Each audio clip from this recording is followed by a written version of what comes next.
Здравейте, аз съм Алекс, това си от Bulgarian Prod и сме днес Тома. Той не се чува заради технически проблеми.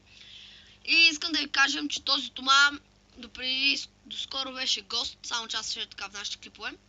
Но от сега вече и той ще качва в този канал, невероятен, 55 сабскрайба, да, благодарим.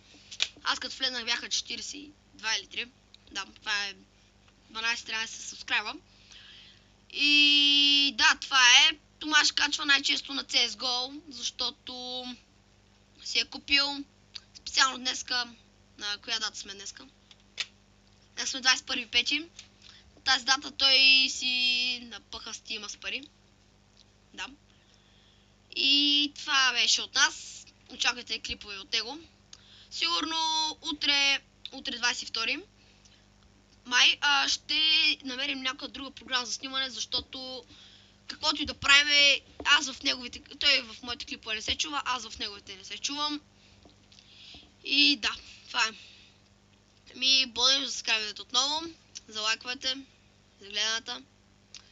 Днес искахме да кажа също така, че в петък, събота и неделя аз 100% няма да качвам. Всъщност в петък не е чак толкова сигурно.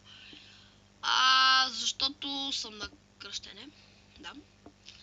И също така... Не знам какво дължа да кажа. Да. Днеска Иван трябваше да качи един клип на Five Nights at Freddy's. Беше минал четвърта нощ. Беше намерил Фокси.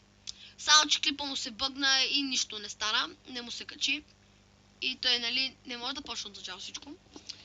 И с него решихме аз само да ви кажа така в едно отделно видео. И това е. Благодарим отново за сабскрайбвайте и чао!